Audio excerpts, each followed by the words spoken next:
Several years have passed since I married my husband. Now, we have a delightful daughter named Holly, who is 5 years old and attends kindergarten. My husband, Kyle, is a serious, meticulous, and responsible individual actively involved in housework and childcare. Kyle's commitment makes him an excellent husband. He is passionate about education and has enrolled Holly in tutoring classes to prepare her for elementary school. One day, as usual, time flew by while we were taking a shower together. It appeared that they diligently review the tutoring lessons every day, and I admired their hard work. However, on this particular day, it took unusually long. I called out towards the bathroom, asking if they were coming out, but received no response. Concerned, I continued calling Kyle and Holly, but there was still no sign of them. Feeling something was amiss, I went to the bathroom and heard sounds that suggested both of them were inside. Wondering if they were playing, I quietly peeked inside and was astonished by a shocking scene. Without hesitation, I rushed to call 911. My name is Michelle, 33 years old, a stay-at-home mom with a 5-year-old daughter named Holly. My husband, Kyle, is 35, 2 years older than me, and works in sales at an electronics manufacturer, where we initially met. Our relationship blossomed due to a coincidental seating arrangement at an end-of-year company party. Despite Kyle's serious and meticulous demeanor at work, our connection grew closer as we exchanged polite conversations. This incident shattered the harmless sense of security I felt towards Kyle.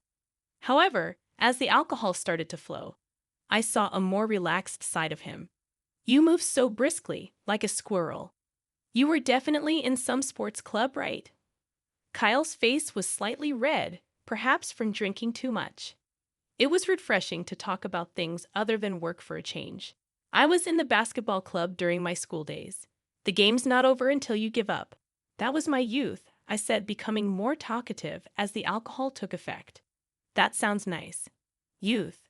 I was a bookworm during my school days and didn't do much of anything. I really wanted to join the track team, though." Kyle's expression clouded over for a moment as he looked distant. "But I'm having fun today," he said, swaying slightly. I saw a smile on his face that I had never seen at work. Our conversation broadened, and we got engrossed in chatting. Kyle mostly listened, nodding along, which made me feel comfortable, changing my impression of him. Afterward, we would chat briefly at work and gradually started to dine out privately. It wasn't a lively connection, but the gentle vibe felt right, and we got along well. During one date, I bluntly asked, "Are we dating?" He nervously replied, "Yeah, of course, we're dating." This is how I put an end to our ambiguous relationship. Even when we went out to eat, he would say, "I'm fine with anything, so order what you like," never insisting on his preferences. "Sometimes you should express your own opinion." I would get annoyed. Kyle would hurriedly apologize. Despite being a peacemaker, when he drank, he would often express his inferiority complex about education, saying, "Tim from sales is from a prestigious university. It really makes a difference. He's genuinely brilliant. Compared to him, I'm nothing."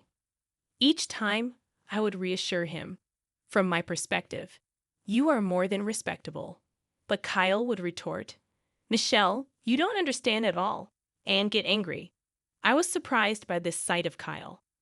As I calmed him down from his drunken state, our relationship has been smooth, without any significant arguments, and we've been getting along well. After dating for 3 years and feeling like it was about time, the topic of marriage came up. For the marriage introduction, we decided to visit my husband's parents, but it seems he's not too fond of them. He was hesitant to introduce me. Both of my husband's parents were civil servants, and he has an older brother who seems to be doing research at a university. Thinking my husband grew up under such earnest parents made me realize why he's so serious, though there seems to be some discord with his parents that I don't understand.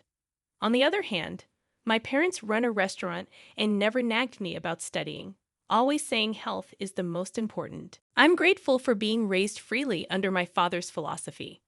I had the freedom to choose my path and ended up graduating from a community college. Despite our different family backgrounds, we smoothly got married without any objections from our parents. After marriage, we both continued to work, and my husband actively helped with household chores. While I handled cooking and laundry, he eagerly took on the task of sorting the trash, which was a huge help. People say I'm a bit careless and not good at meticulous tasks, but nicely put, I'm broad-minded. On the other hand, my husband is meticulous, always concerned about whether the trash is properly sorted. I thought we made a good couple, complementing each other's shortcomings. Soon after we had a child, my husband was overjoyed, touching my stomach and expressing his desire to raise our child with care, aiming for them to become a Harvard graduate, or maybe even a doctor or a minister. His over-the-top remarks made me laugh, assuring him that they would undoubtedly be smart like him. During the pregnancy, he bought classical music CDs, claiming they were good for prenatal education, and talked to the baby in my belly, showing how attentive he was. Moreover, he did everything to prevent me from getting stressed, emphasizing its potential harm to the baby. I was a bit worried about him trying to handle everything on his own after giving birth. My husband was against me continuing to work after childbirth, emphasizing that we should prioritize our child. However, I strongly wanted to be with our child. After discussing it with my husband, I decided to quit my job and focus on childcare and housework. He was always agreeable but surprisingly passionate about our child's education. He believed the beginning is crucial, so he wanted to give our child as solid an education as possible. He researched various things himself, bought numerous educational toys, almost to the point of being ridiculous, and started taking our child to music classes designed for infants, an educational method that uses music to develop children's sensitivity and expressiveness. In addition to everything else, we also started attending baby swimming classes, and since these classes required parental involvement, my days became even busier. However, my husband continued to help with housework and took excellent care of our daughter, Holly. She grew up quickly, walking and talking early, and we were delighted to see her thrive. When she turned 2, she began attending piano classes, and Holly continued her lessons without complaint, though she occasionally threw a tantrum about wanting to play in the park all day. Understanding her small size and desire to play, I thought it was okay to let her skip classes occasionally and enjoy herself. Contrary to my thoughts, my husband was already thinking about Holly's next goal when she turned 5. He brought home many elementary school brochures, emphasizing the crucial start. This surprised me, as I hadn't thought about it. He passionately argued about the importance of elementary school, stating that a child's future growth depends partly on their effort, but also on the environment they're placed in. He believed it was our duty as parents to provide the best possible environment. As a result, we decided to do everything we could for Holly's elementary school application. My husband's motivation and high expectations for Holly were apparent. One day, my parents visited to see their grandchild, and as soon as they put down the fruits they brought as a gift, they were surprised to see banners on the wall. Holly's only 5, right? What's with this house? My father looked puzzled. Eat breakfast together. Let them do at least one household chore. Make sure they get enough exercise. My mother read the commandments with a mix of amazement and amusement. Come on, are we aiming for Harvard here? My father joked in disbelief. Look, there's a book here called Elementary School Guide for Admissions. My mother pointed to a pile of books on the living room table. Over here, there's something about projects for elementary school applications. Let them at least enjoy arts and crafts, my dad said, making a gesture of resignation. It seems like each parent has their own image of an elementary school application. But my parents believe it's too early for my daughter. These days are different from the past. Getting used to studying early on is for her own good. Holly isn't doing it reluctantly either. Is that so? Is it that kind of era now? My dad said, looking far away. Talking to my parents about our approach to education, they didn't seem very convinced but left with a just don't overdo it, okay. And so the busy days continued. There were times I thought it might be too much, but Kyle would sternly remind me that we have to be firm as parents for Holly's sake. So I decided to keep at it. Holly goes to a private kindergarten from 9 o'clock a.m. to 4 o'clock p.m. on weekdays. She's made friends and enjoys playing outside, always cheerfully heading to school. The curriculum includes reading and writing lessons. After kindergarten, it's off to tutoring classes daily. To manage Holly's tutoring schedule, I, who used to be a paper driver, have started driving before tutoring starts. Holly eats her snack in the car. How's tutoring? Not too tough, I ask casually. I'm okay. I'm doing it for Mommy and Daddy, Holly said with an untroubled smile, not complaining despite probably wanting to play more with her friends. Thank you.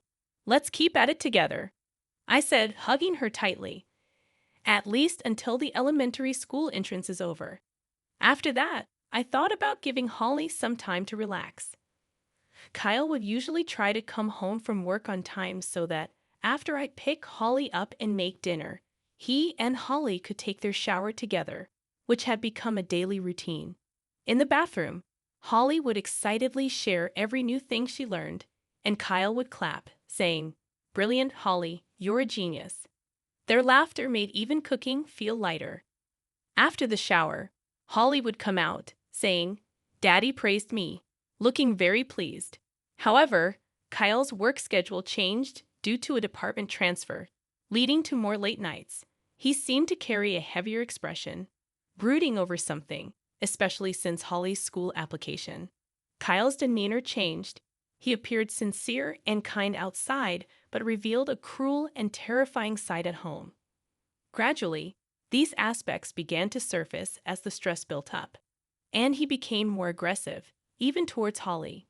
"Kyle, today, Holly?" I'd start, but he'd be distracted.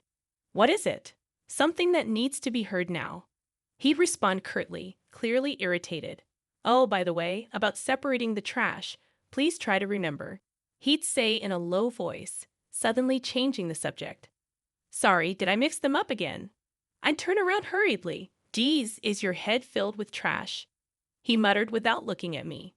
For a moment, I wondered if I'd heard him wrong, but then I tried to cheer things up by showing him the paper airplane Holly made at kindergarten. "Holly made this paper airplane today. It's well made, isn't it?" Then Kyle crushed the paper airplane in his hand, saying just one thing: "Don't create more trash." It was frightening. There seemed to be a side to Kyle I had never seen before, sending shivers down my spine. Meanwhile, Holly looked on, puzzled.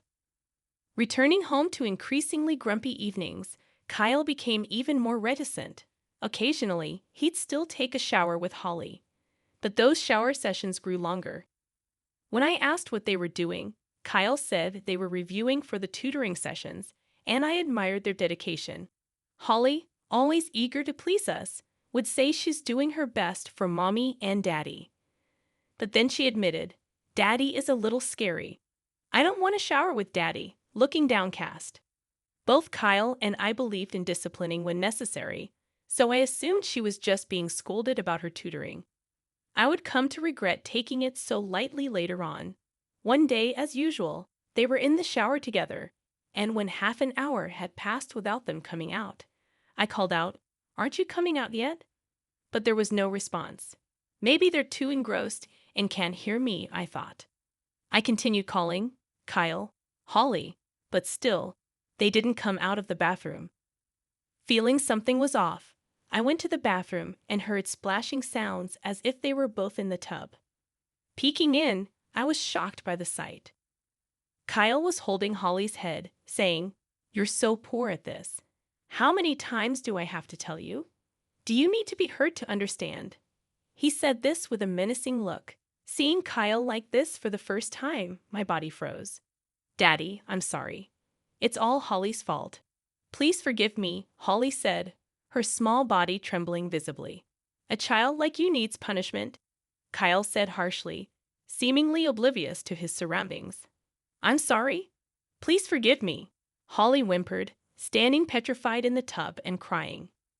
"You should never have been born," he said, shaking her head violently, continuing to spank her with his other hand. Shocked by the horror before me, I was at a loss for words, but fearing for my daughter, I shouted, "Kyle, what are you doing?" Startled by my voice, Kyle released Holly's head, coughing and gasping. Holly struggled for air, then cried, "Mommy." Holly's cries echoed.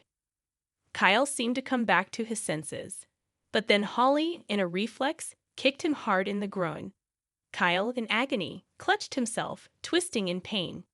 Shocked but also spurred into action by Holly's brave response, I quickly dressed Holly, and we left the house immediately, dialing 911. "Please hurry, my husband is abusing our daughter." My hands trembled with rage and fear. Soon after, the police arrived to find Kyle bleeding. He had stabbed himself with a kitchen knife. "Daddy, don't look," Holly said as I shielded her eyes. The police called an ambulance, and Kyle was taken to the hospital. Confused by everything, I reached out to my parents to take care of Holly for a while. Shocked by the news, my parents rushed over. It seemed Kyle acted out of guilt for what he had done to Holly. If I had found out any later, Holly might have been in even more danger. I wondered how long things had been going wrong. The thought was terrifying. Later, I visited Kyle's workplace to sort his belongings and handle procedures. Being at my former workplace, I spoke with a known supervisor. Then, Kyle's demeanor changed after his department transfer, according to a colleague. He was constantly criticized and burdened with impossible tasks by his supervisor. The section chief's public reprimand, so loud that it echoed in the corridors, required others to intervene. Despite Kyle's diligence, he became mentally exhausted under severe stress. This incident wasn't entirely unrelated to the company, and I felt sorry for not taking action sooner. The section chief was later addressed for power harassment within the company.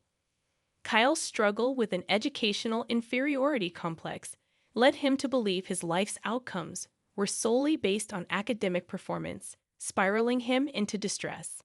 His strong desire not to let his daughter experience such feelings ended up misfiring in a harmful direction. His parents confirmed he had always been temperamental and difficult compared to his brother, expressing disappointment in him for not meeting their or his brother's standards.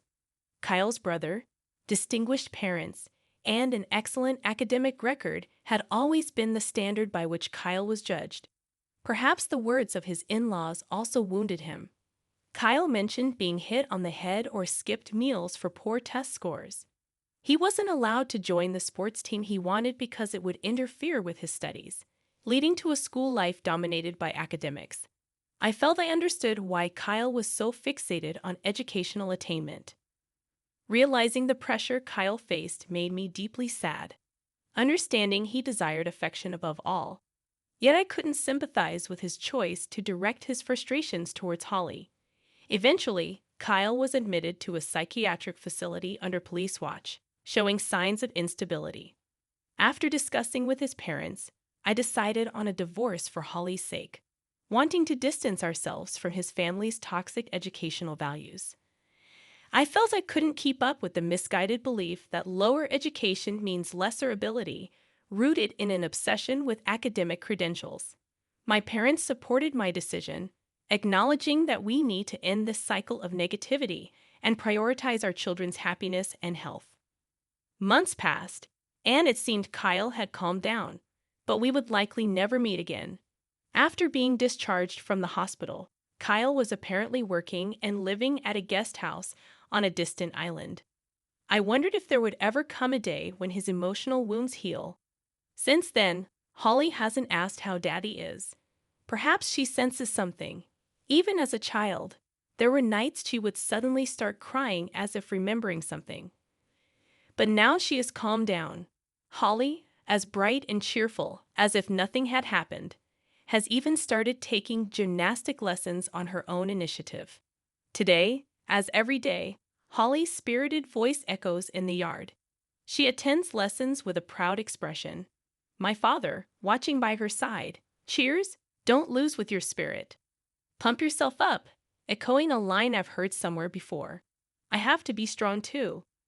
My daughter's resilience gives me courage.